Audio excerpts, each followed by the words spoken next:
यूहन्ना रचित सुसमाचार का 13वां अध्याय और पहले पद को पढ़ेंगे, 1 और 2 पद को।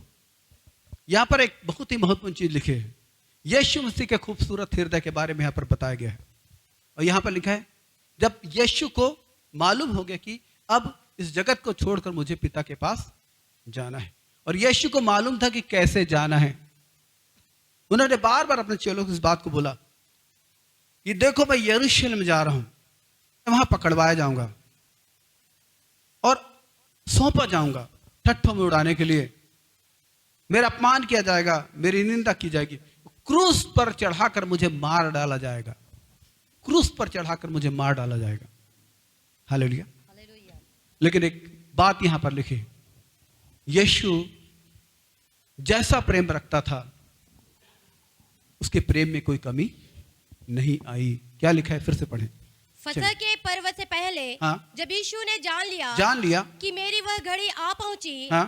कि जगत छोड़कर पिता के पास जाऊं, कि जगत छोड़कर पिता के पास जाऊं, तो अपने लोगों से जो जगत में थे, अपने लोगों से जो जगत में थे, जैसा प्रेम वह रखता था अंत तक वैसा ही प्रेम रखता जैसा प्रेम वो रखता था अंत तक वैसा ही प्रेम रखता। हालेलुया। हालेलुया। क्या आप उसके अद्भुत प्यार को देख रहे हैं? मरना है, दुख भोगना है, अपमानित होना है, निंदित होना है, लेकिन प्यार नहीं छोड़ना है, प्यार में कमी नहीं आनी चाहिए। Praise the Lord. और हम जानते हैं जो कुछ भी किया प्रभु ने सब कुछ प्यार के कारण किया। हालेलुया। क्योंकि प्रेम, बाइबल कहते मृत्यु के तुल्य सामर्थ्य होता है, मौत से भी ज्यादा सामर्थ्य है प्रेम, प्रेम की ताकत। और यीशु मसीह ने उसे कर दिखाया हमारे लिए। हृदय की संपूर्ण गहराई से, आत्मा की संपूर्ण गहराई से, दिल की संपूर्ण गहराई से प्रभु हमसे प्यार करते हैं। और जो कुछ भी प्रभु ने किया और जो कुछ भी प्रभु ने कहा वो प्रेम के कारण किया। कई बार जब प्रभु के कामों को हम देखते हैं, हम कोई प्रार्थना कर रहे हैं, प्रार्थना पूरी नहीं होती, उसके पीछे कारण ये नहीं कि परमेश्वर नाराज है और पूरा नहीं कर रहे हैं, उसके पीछे कारण है परमेश्वर प्रेम करते हैं, और प्रेम के कारण वो कुछ और चीजों को, उत्तम महिमा में चीजों को हमें देना चाहते हैं। हालेलुया। हालेलुया। ये उनका प्यार है। एक और प्यार, अद्भुत नजारे को हम यहाँ पर देखेंगे और हम इसे 4थे पद से पढ़ना शुरू करेंगे। 13 अध्याय के 4 पद से हम लोग आगे पढ़ना शुरू करेंगे। भोजन पर से उठकर अपने ऊपरी कपड़े उतार दिए, हाँ? और अंगोछा लेकर अपनी कमर बांधी। हाँ? तब बर्तन में पानी भर कर चेलों के पांव धोने और जिस अंगोछे से उसकी कमर बंधी थी उसी से पोंछने लगा। ये इस पैसेज को आप जानते हैं, पोंछने लगा। हाँ? जब वह शमौन पतरस के पास आया, जब वह शमौन पतरस के पास आया, तब पतरस ने उससे कहा, हाँ? हे प्रभु, क्या तू मेरे पांव धोता है? हाँ? यीशु ने उसको उत्तर दिया, जो मैं करता हूँ तू उसे अभी नहीं जानता, हाँ? परंतु इसके बाद समझेगा। पतरस ने उससे कहा, तू मेरे पांव कभी ना धोने पाएगा। हाँ? यह सुनकर यीशु ने उससे कहा, यदि मैं तुझे ना धोऊं, यदि मैं तुझे ना धोऊं तो मेरे साथ तेरा कुछ भी तो मेरे साथ तेरा कुछ भी साझा नहीं, तेरे साथ मेरी कोई भी साझेदारी नहीं, कोई भी संबंध नहीं। हाँ? शमौन पतरस ने उससे शमौन पतरस ने कहा, हे प्रभु, तो मेरे पांव ही नहीं वरन हाथ और सिर भी धो दे। हाथ और सिर भी धो ले। यीशु ने उससे कहा, जो नहा चुका उसे पांव के सिवाय और कुछ धोने की आवश्यकता नहीं। Praise the Lord. जो नहा चुका है उसे पांव के सिवा और की भी कुछ चीज धोने की आवश्यकता नहीं। Praise the Lord. हालेलुया। ये नहाना क्या है हम लोग साधारण तौर पर जानते हैं, ये बपतिस्मा है। एक व्यक्ति जब आता है प्रभु के चरणों में, प्रभु को ग्रहण करके बपतिस्मा लेता है, वो वास्तव में प्रभु को पहन लेता है, वो नहा लेता है। हालेलुया। हालेलुया। और इस जगत के जीवन में हमें बार बार इस चीज की आवश्यकता पड़ती है कि हमारी सफाई की जाए, क्योंकि जब तक इस जगत में हैं, बाइबल कहते हैं हम प्रभु से दूर हैं। और प्रभु और हमारे बीच के संबंध में, प्रभु हमारे बीच के संबंध में बहुत सारी बाधाएं आ जाती हैं, जो चिंता के रूप में हो सकती है, दबाव के रूप में हो सकती है, गलत निर्णय के रूप में हो सकती है, गलत दृष्टिकोण के रूप में हो सकती है, गलत विचारों को हो सकती है, और परिस्थितियों के अनुसार हम प्रभु को गलत समझें, ये सारी चीजों के द्वारा हो सकती है। और इन चीजों को धोने की आवश्यकता पड़ती है। हालेलुया। अब प्रभु क्या करते हैं? प्रभु धोते हैं। धोने की अद्भुत रीतियां हैं प्रभु की। Praise the Lord. Praise the Lord. प्रभु अपने वचन को भेजकर चंगा करते हैं। हालेलुया। एक वचन और पढ़ेंगे, पहला कुरिन्थी उसके 10वें अध्याय के 16 और 17 पद को। पहला कुरिन्थी 10वां अध्याय 16 और 17 पद। वह धन्यवाद का कटोरा वो धन्यवाद का कटोरा जिस पर हम धन्यवाद करते हैं, धन्यवाद करते हैं, क्या मसीह के लहू की सहभागिता क्या नहीं? मसीह के लहू की सहभागिता नहीं? वह रोटी जिसे हम तोड़ते हैं, हाँ? क्या वह मसीह की देह की सहभागिता नहीं? आमीन। Praise the Lord. Praise the Lord. Hallelujah. Hallelujah. आपने क्या पढ़ा? लहू वो मसीह के देह की सहभागिता है। इसका मतलब है यीशु मसीह ने अपने लहू में हमें सहभागी बनाया। इसीलिए बाइबल कहती है रोमी के पत्र के 3 अध्याय में कई स्थानों पर यह चीज लिखी गई है। मैं स्थल नहीं बोल रहा हूं, लेकिन यह बोला गया है कि जब यीशु क्रूस पर मरे तो हम भी क्रूस पर मारे गए। क्यों? क्योंकि यीशु मसीह अपनी देह में, अपने लहू में हमको सहभागिता दी और अपनी देह शामिल किया। हालेलुया। अपने देह में हमको शामिल किया, तो यह देह की सहभागिता है। Praise the Lord. यह देह की सहभागिता है, अर्थात यीशु मसीह की जो देह है हम उसके सहभागी हैं। इसलिए अगले पद में क्या लिखा है? 17 पद। इसलिए कि एक ही रोटी है, एक ही रोटी है, तो हम भी जो बहुत है, तो हम भी जो बहुत है, एक देह है, एक देह है, क्योंकि हम सब उसी एक रोटी में भागी होते हैं। आमीन। आमीन। Praise the Lord. Praise the Lord.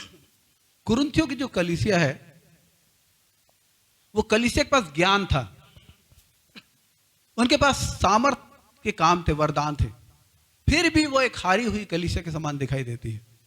एक हारी हुई कलीसिया, एक कलीसिया जो जय नहीं पा रही। प्रभु ने बोला, हे छोटे झुंड, लूका 12:32 में बोला, हे छोटे झुंड मत डर, क्योंकि तेरे पिता को यह भाया तुझे एक राज्य दे।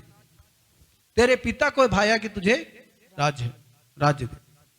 और प्रभु ने उससे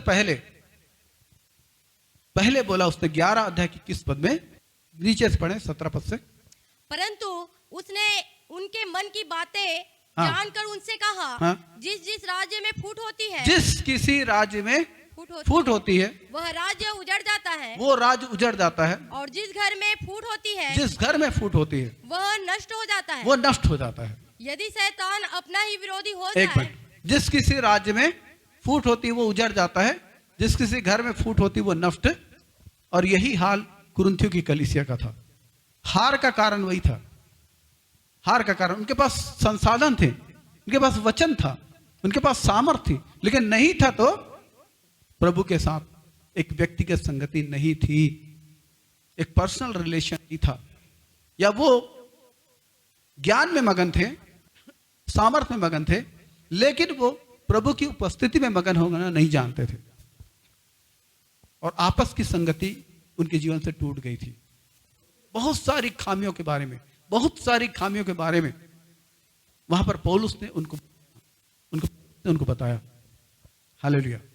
और इसीलिए वो चेतावनी देता है कि ये जो कटोरा जिस पर हम धन्यवाद करते हैं, ये लहू की सहभागिता है, अर्थात मसीह के लहू में हमें भागीदार बनाया। प्रभु ने अपने लहू का अनुग्रह हमको दिया। और रोटी जो देह की सहभागिता है, देह माने हम यीशु मसीह के देह में शामिल किए गए हैं, हम यीशु मसीह की देह के अंग हैं। Praise the Lord. और इस पृथ्वी पर हमारे जीवन को इसलिए रखा गया है कि परमेश्वर की एक महान और महिमा में योजना पूरी हो। Praise the Lord. परमेश्वर की एक महान और महिमा में योजना पूरी हो, इसलिए प्रभु ने क्या किया, इस पृथ्वी पर हमको रखा है। मैं एक हृदय का उदाहरण देता हूं। आज दर्शन था, और अब जानते हैं जिसके बारे में बहुत प्रचार करता हूं, उस शख्स का नाम है दाऊद। हालेलुया। परमेश्वर ने उसको आशीष दी थी कि वो राजा बनेगा। Praise the Lord. हालेलुया। ये उसकी बुलाहट थी, राजा बनेगा। तो राजा बनने के लिए क्या करना पड़ेगा? तो परमेश्वर ने पहले बोला कि ये मेरे मन के अनुसार मनुष्य है। और हम दाऊद के जीवन को जानते हैं कि दाऊद एक ऐसा व्यक्ति था, जब उसे शत्रु के दल में, ध्यान दीजिए, शत्रुओं के बीच में जो उसके खून के प्यासे हो जाते थे, उनके बीच में भी कोई अच्छा व्यक्ति दिखाई देता था, वो उसको अपनी सेना में शामिल करते थे। बाइबल में 2 नाम हैं, एक अब्नेर और दूसरा अमासा। ये दोनों इजराइल के वीर लोग थे, लेकिन ये दाऊद के विरोधी थे। लेकिन ऐसा भी अवसर आया कि दाऊद ने इनको अपनी सेना में ऑफर दिया अपने साथ रहने का। ये दाऊद की क्वालिटी। दाऊद उन दुश्मनी को भूल गया, दाऊद गलत बातों को भूल गया, दाऊद उन गालियों को भूल गया, दाऊद उन अपमान को भूल गया जो इन्होंने उसके साथ किया था। क्योंकि दाऊद के जीवन में एक दर्शन था कि वो एक इस्राएल के राष्ट्र का निर्माण करे। हालेलुया। और वही हमारे पास है। हमारे पास एक दर्शन है, व्यक्तिगत रीति से और कलीसियाई रीति से एक दर्शन है। इसीलिए प्रभु ने हमें चुना, इसीलिए प्रभु ने हमें आशीष दी, हमें आशीष ठहराया कि हम औरों के आशीष के कारण बने, और एक कलीसियाई रूप में, एक झुंड के रूप में। जैसे आप बहुत सारे लोग झुंड चलाते हैं। अब क्या चाहते हैं आपके झुंड में क्या हो? आप चाहते हैं कि आपके झुंड एक मन एक चित्त होकर प्रार्थना करें, एक दूसरे की बुराई ना करें, एक दूसरे से मिले रहें, एक दूसरे को इनकरेज करें, एक दूसरे की उन्नति के कारण बने, एक दूसरे के प्रति अपराधों को भूलें, एक दूसरे के अपराधों को क्षमा करें। क्योंकि एकता तभी आएगी जब एक दूसरे के अपराध क्षमा होंगे। मूल बात यह है कि हमें अपने दर्शन को याद रखना है, हमें अपने दर्शन को याद रखना है। आमीन। हमने अपने दर्शन को याद रखना है, और दर्शन को याद करके हमें उस दर्शन के अनुसार जीना है। और जीने के लिए क्या करना पड़ेगा? Praise the Lord. कलीसियाई रीति से हमें एक होना पड़ेगा, अपने मन को हमें एक करना पड़ेगा। Praise the Lord.